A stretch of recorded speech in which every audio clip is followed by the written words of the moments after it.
Please मुझे छोड़कर मत जाओ। प्लीज राहुल, मैं तुमसे बहुत प्यार करती हूँ, तुम्हारे बिना जी नहीं पाऊंगी। बिस्तर पर लेटे हुए आयशा सपनों में यही बड़बड़ाई जा रही थी कि तभी अचानक से उसकी आंखें खुली। आयशा नींद से उठकर जोर जोर से हाँफ रही थी, जैसे कि कोई बुरा सपना देखा हो।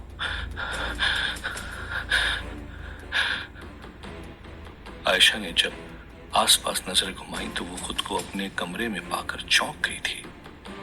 आयशा का सर दुख रहा था। उसे बस इतना याद था कि आखिरी बार वो राहुल से बात करने कबीले की तरफ जा रही थी, तो फिर वो अपने घर तक कैसे पहुंची?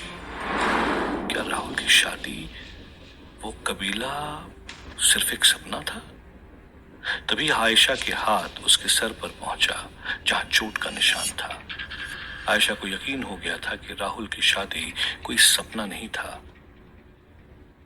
आयशा गुस्से में अपने बिस्तर से उठकर कमरे के बाहर निकलने ही वाली थी कि तभी अचानक से शालिनी पानी का ग्लास लिए अंदर आती है। आयशा उसे देखकर चिल्लाती है, तुम ही लेकर आई हो ना मुझे यहाँ? मुझे तो पहले से ही शक था।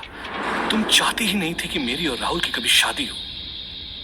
शालिनी ने पानी का ग्लास आगे बढ़ाते हुए कहा, आयशा, राहुल ने शादी किसी और मकसद से की है।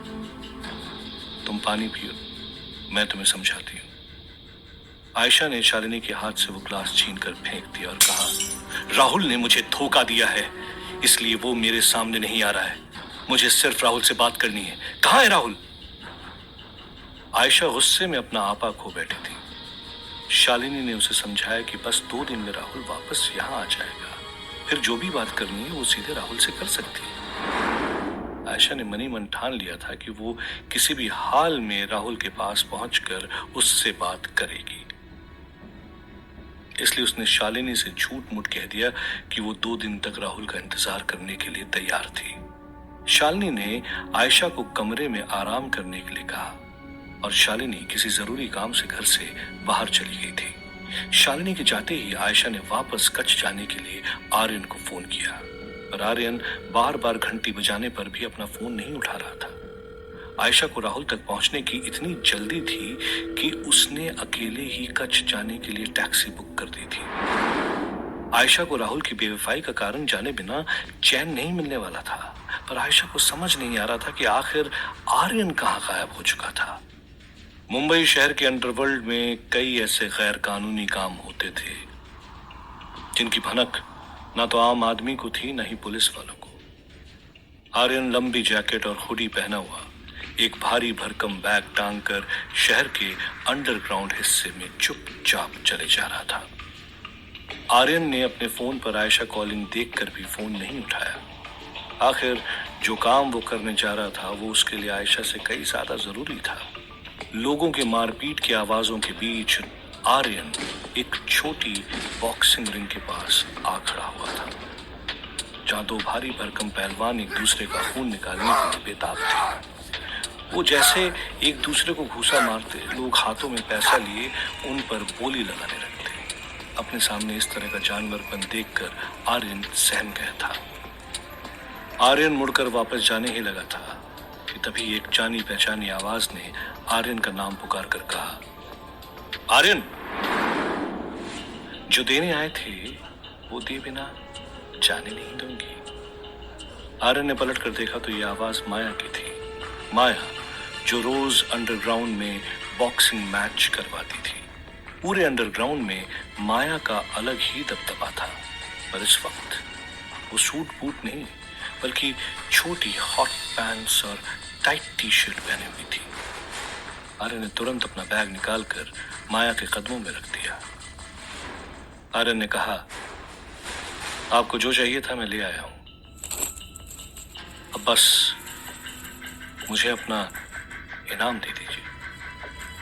माया ने बिना कुछ कहे वो बैग उठाया और उसमें से जैसे ही वो मूर्ति निकाली तो आसपास खड़ा हर इंसान उस मूर्ति की खूबसूरती को देखकर दंग रह गया। माया ने अपनी कांच की आंख से मूर्ति को गौर से निहारा और फिर अचानक से उस मूर्ति को जमीन पर फेंक दिया। आर्यन ने थोड़े गुस्से से कहा, ये क्या किया आपने? इतनी बेशकीमती मूर्ति तोड़ दी? माया ने आर्यन की गर्दन पकड़कर उसे रिंग में फेंक दिया। जहां खड़ा पहलवान आर्यन पर टूट पड़ा था।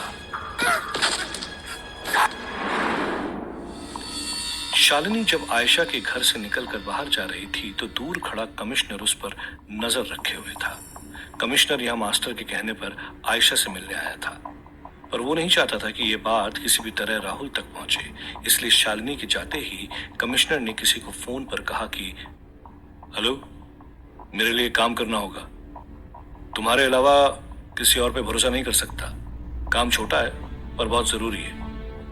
कमिश्नर ने यह कहकर फोन काट दिया। आयशा से इतने दिनों बाद दोबारा मिलने के लिए कमिश्नर भी तड़प रहा था। तड़प तो आर्यन भी रहा था उस पहलवान की मार से। खुद को बचाते हुए आर्यन ने माया से कहा, माया जी, अब क्या गलती हो गई मुझसे? माया ने आर्यन से कहा, मेरी आंख भले ही कांच की है पर मूर्तियों को पहचानने का तजुर्बा खरा है। तूने मुझे हड़प्पन सभ्यता की मूर्तियां लाने का वादा किया था, फिर ये क्या है?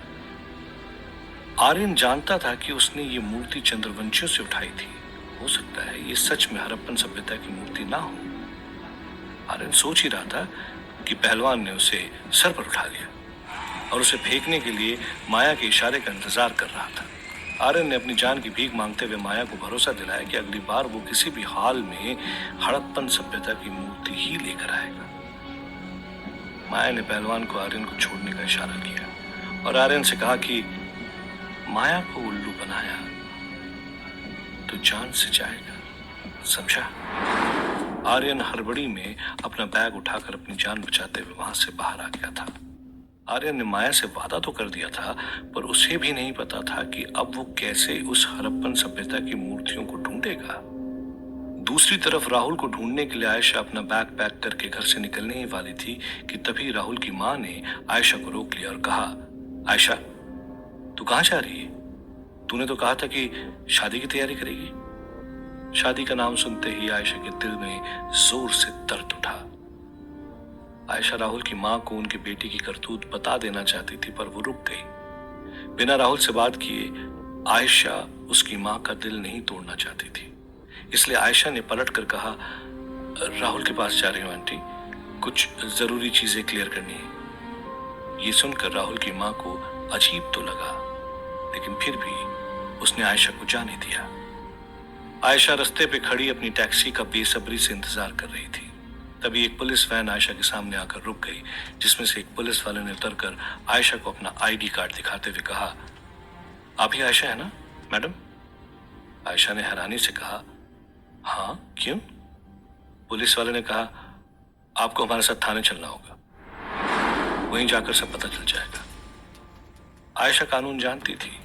वो बिना लेडी कांस्टेबल के पुलिस वाले के साथ नहीं जाना चाहती थी, पर उस पुलिस वाले ने जबरदस्ती आयशा के हाथों में हथकड़ी लगाकर उसे वैन में बिठा लिया और वहां से निकल गया। आयशा चिल्लाती रही पर उसकी पुकार सुनने वाला वहां कोई नहीं था। चौंकते हुए राहुल भी नींद से उठा। उसे लगा जैसे आयशा उसका नाम पुकार रही थी। और पूरी तरह से आंख खोलने के बाद राहुल ने देखा कि उसके हाथ अभी भी खूंटी से बंधे थे। तभी राहुल को याद आया कि कल रात वो लेखा के साथ किस तरह की बदतमीजी कर रहा था। लेखा भी राहुल के सामने बैठी थी। वो राहुल के चेहरे की शर्मिंदगी को देखकर समझ गई थी कि राहुल के ऊपर से उस लाल शरबत का असर खत्म हो चुका है। लेखा ने उठकर राहुल के हाथ खोल दिए। राहुल ने लेखा से कहा, कल रात के लिए मैं माफी चाहता हूं। लेखा ने प्यार से कहा, कोई बात नहीं, मैं जानती हूं अंदर से तुम कितने सच्चे और अच्छे हो, इसलिए तो तुम मुझे पसंद हो। लेखा के मुंह से अनजाने में उसकी दिल की बात निकल गई थी। लेखा ने तुरंत ही अपने शब्द बदलते हुए कहा, मतलब मुझे हर अच्छा इंसान पसंद आता है, तुम कोई खास नहीं हो मेरे लिए। राहुल ने कहा, जानता हूं, मैं बस एक आम आदमी हूं और मैं आम इंसान की तरह ही जिंदगी जीना चाहता हूं। जब तक ये चांद का टुकड़ा मेरे पास रहेगा, इस कबीले पर और मुझ पर मुसीबत हमेशा मंडराते रहेंगे। लेखा ने कहा, तो तुम इसका करना क्या चाहते हो? राहुल ने चांद के टुकड़े को हाथ में लेते हुए कहा, मैं इसे हमेशा के लिए मिटा देना चाहता हूं, ताकि इसे पाने के लिए कोई भी खून खराबा ना कर सके। लेखा राहुल की बातों से प्रसन्न थी। लेखा ने कहा, तुम्हारी जगह कोई और होता तो इतनी शक्ति पाकर खुश होता, और तुम इसे मिटाने की बात कर रहे हो। चलो मेरे साथ। इस चांद के टुकड़े को हमेशा के लिए मिटाने का तरीका मेरी माँ को जरूर पता होगा। राहुल लेखा के पीछे पीछे सरिता के टेंट की तरफ चला गया था। वो जानता था जितनी जल्दी वो इस पत्थर से छुटकारा पाएगा उतनी जल्दी वो आयशा के पास वापस पहुंच पाएगा। आयशा भी राहुल से मिलने के लिए ही निकली थी, पर अचानक से आया ये पुलिस वाला आयशा को एक सुनसान बिल्डिंग की पार्किंग में लेकर आया था। आयशा ने चिल्लाते हुए पूछा, तुम चाहते क्या हो मुझसे? मुझे ये कहां लेकर आए हो? पुलिस वाला बिना आयशा को जवाब दिए गाड़ी से उतर गया था। आयशा परेशान थी। उसे समझ नहीं आ रहा था कि इस वक्त वो किससे मदद मांगे। आयशा सोच ही रही थी कि अचानक से गाड़ी के सामने वाला दरवाजा खुला और एक शख्स आगे वाली सीट पर बैठ गया। आयशा ने घबराते हुए पूछा, कौन कौन हो तुम? वो शख्स कोई और नहीं, कमिश्नर था। कमिश्नर को देख आयशा चौंक गई और पूछा, तुम अब क्या चाहते हो मुझसे? कमिश्नर ने हंसते हुए कहा, अरे आयशा, तुम तो मुझे देखकर डर गई। डरो मत, तुम्हें मेरे लिए बस एक छोटा सा काम करना है। आयशा ने गुस्से में कहा, आखिरी बार तुमने मुझे मास्टर को मारने का काम दिया था, भूल गए? जिसकी वजह से मैं मर तक गई थी। तुम्हें लगता है इतना कुछ हो जाने के बाद मैं तुम्हारी मदद करूंगी? कमिश्नर ने कहा, मैं जानता था आयशा तुम यही कहोगी, पर शायद काम सुनकर तुम्हारा मन बदल जाए। कमिश्नर ने आयशा से कहा, तुम्हें बस राहुल से एक चमकते हुए पत्थर को मांगकर मुझे देना है, बस इतना ही। आयशा पत्थर के बारे में सुनकर सोच में पड़ गई। मन ही मन उसने सोचा, क्या इसी पत्थर के लिए राहुल ने वो शादी की थी? आयशा सोच ही रही थी कि उस वीरान से पार्किंग लॉट में दूर से एक अजीब सी आवाज आई। यह आवाज किसी के कदमों की थी, किसी के अंधेरे में चलने की। कमिश्नर ने हैरानी से गाड़ी के बाहर खड़े पुलिस वाले की तरफ देखा और कहा, जाओ देखो, यहाँ कोई और भी मौजूद है क्या? पुलिस वाला अपनी गन निकाले अंधेरे में आ रही उस आवाज की तरफ धीरे धीरे बढ़ने लगा। उसे अंदाजा भी नहीं था कि अंधेरे में उसकी मौत उसका इंतजार कर रही थी।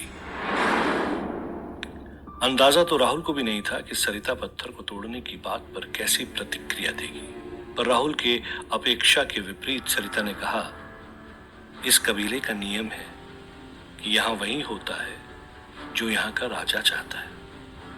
अगर राहुल चाहता है कि इस पत्थर को नष्ट कर दिया जाए तो हम यही करेंगे। सरिता की यह बात सुनकर राहुल के साथ बाकी चंद्रवंशी भी खुश थे। आखिर वो जानते थे कि पत्थर के नष्ट होते ही उनके ऊपर से खतरा टल जाएगा। राहुल ने सरिता से पूछा, इस पत्थर को नष्ट करने के लिए क्या करना होगा? सरिता ने कहा, इसे वहीं पर नष्ट किया जा सकता है जहां इस शक्ति की उत्पत्ति हुई थी, मोहनजोदाड़ो। राहुल ने हैरानी से पूछा, मोहनजोदाड़ो तो हड़प्पन सभ्यता का सबसे विकसित शहर था, क्या ये पत्थर हड़प्पन सभ्यता की देन है?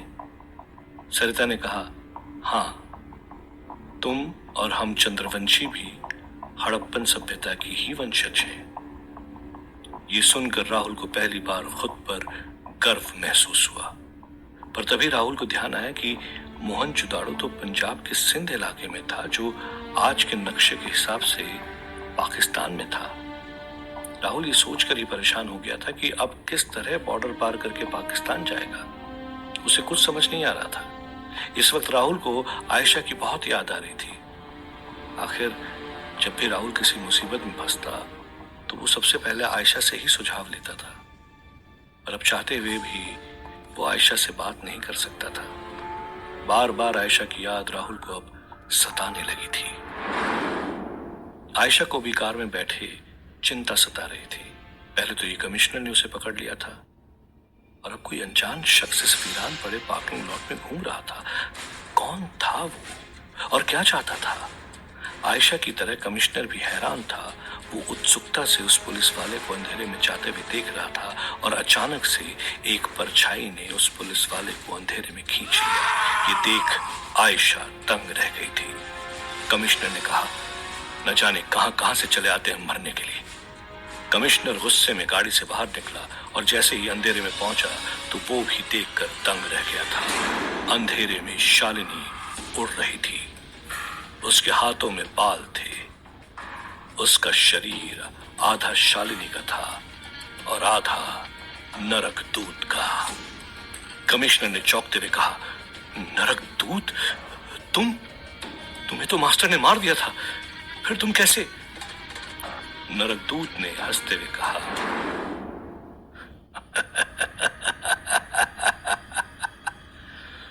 मुझे इतनी जल्दी मार पाना किसी के भी बस की बात नहीं कमिश्नर। तू तो मेरे लिए काम करता था ना, फिर भी मास्टर से हाथ मिला लिया तूने। इसकी सजा तो तुझे मिलेगी कमिश्नर। नरकदूत को अपने सामने देखकर कमिश्नर के हाथ पांव फूल गए थे। कमिश्नर किसी भी तरह ये बात मास्टर तक पहुंचाना चाहता था और उसे बताना चाहता था कि चंद्रवंशियों से भी बड़ी मुसीबत मास्टर के सामने आने वाली थी।